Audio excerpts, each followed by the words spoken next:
If you're looking to make a regular, everyday, ordinary, average scrub, you're going to want to go ahead and scroll right past this video. We're going to get into how to make this super creamy, delicious, and yummy sugar scrub. This scrub is unlike anything I've ever formulated before, but it's super simple, so you'll still be able to keep up. Yes, it's foaming. Those are cranberry seeds that you have there. Ironically, to make this a strawberry themed type scrub, but I wanted to give you that nice seedy look with some red seeds that match. So let's go ahead and jump right into how to make this bad boy. So as always, we're going to start with our phase A. This is going to be our heated phase where you're going to be melting all of the oils together. So for this one, I chose mango butter, Babassu, and Olivem oil for this phase particularly. You can swap the Olivem 1000 out for, I would say, any other emulsifier, but this one does make it face friendly because it's non-comedogenic, and this is an EcoCert ingredient. So my other go-to is BTMS 50. It has a nice conditioning layer, but something more similar to this but still would be slightly comedogenic would be BTMS 25. But those are very reliable emulsifiers, so you can use that if you want. And I like mango butter. You could swap it for kokum if you really want a touche, but I prefer mango because it's like a lightweight type of butter. And then our Babassu oil for our carrier, which can be swapped out for any other carrier. This phase is simple. It's just our water phase, which means we're doing water-soluble ingredients. So if you were going to add anything, like for example, niacinamide or some citric acid to lower the pH, you're going to want to add it in this phase and then go ahead and solubilize it. You can even add watercolors to this phase, but in this particular formula, I'm not going to be using watercolors. So be advised of that a little bit. And so you're just going to mix it until it's perfectly 100% clear. What you want to do, especially in colder weather, is you can heat the water phase, okay? Because what happens is, and you don't have to, but you want to make sure that it's at least not a cold temperature, too cold from the hot ingredients that we're getting ready to mix in here, because what happens is it will start to seize up and cool down too fast. So it'll start to get clumpy and it won't emulsify as well. And you want to mix it with I have a trusty dusty immersion stick blender here, and you want to make sure that you use a stick blender because you can use like a whisk or anything like that, but it's just a lot harder to fully mix in the way that it wants to be in, and it may not fully emulsify. So you're going to have to be wary of that. In this phase, when I combine them, I am adding the water phase to the oil phase just because it's easier to transfer that way, honestly. Whenever I try to do the oil phase to the water phase, it just kind of sticks to the jar there and it's hard to kind of scrape out.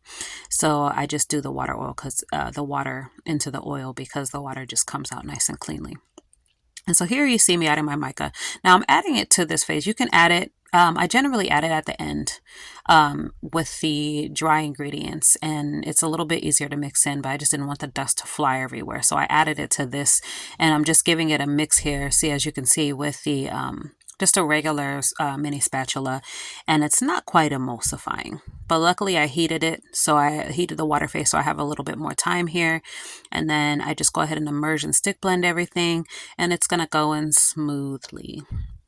You can also add the mica to the oil phase, and it will pretty much solubilize and mix in, because I wouldn't say I would say it's more so mica's it spreads better in oil, but it's not quite oil soluble because it won't solubilize. And then so I'm just going to be blending it in here until I get it nice and smooth. You want to give this a chance to cool down before you add your phase C. So basically what I did here was I heated up both my A and B phase, and I am combining them together and allowing them to mix thoroughly and cool, so that way I can because with the phase C ingredients, some of them in there are a little bit more delicate, like my Germall Plus and my strawberry seed and blueberry oils, which by the way are naturally, I would say, lightly fragrant. So if you're like a big fragrance person, you probably want to add in your own strawberry fragrance or blueberry, whatever works best for you. But I kind of like to go no fragrance just for my personal products, especially because for my scrubs, I usually tend to use them on my face. This one is definitely going on my face. It's one of my favorites. It's super rich and creamy. It's just, the texture is to die for, and you'll see yourself whenever you make it.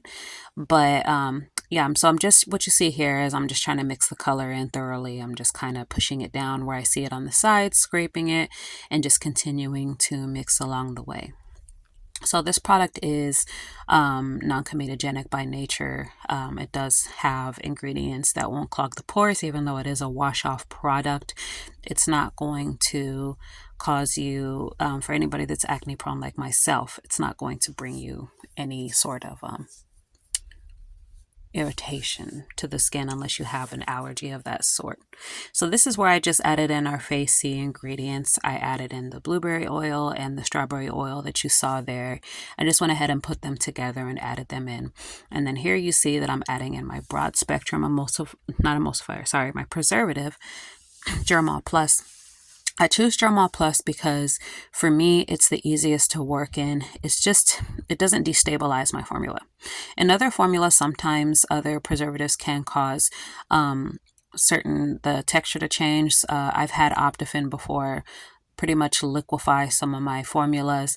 It doesn't quite cause them to separate, but I have heard that that does happen to other people, and it's because you have to balance the pH and get the compatibility for it to work with some other ingredients. So the plus side of the Optifin is that it's broad spectrum and it's a little bit more natural, and it also causes a smell that I don't like. Same thing with GeoGuard that I've worked before. I noticed that it caused one of my formulations to smell like rotten eggs. So that was a no-go from that point out.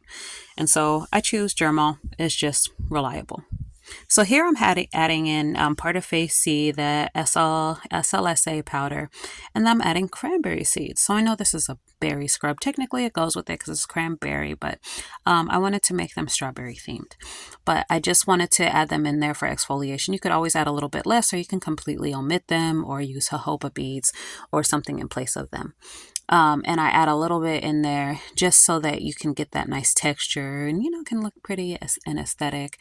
I really do like aesthetic looking products. I have a very specific vision for them, and I like whenever they look a certain way because, they give a better experience. I like my products to be pretty. Generally, that's what I go for. And then, so I'm just using my small spatula to mix them in at this point. You're going to see me switch over to a larger one because this just takes long, but I wanted to kind of give you guys a little bit of that texture play there where you can see it mixing in slightly. And so you're just going to mix it in until it's all the way 100% completely. The ingredients are spread out evenly.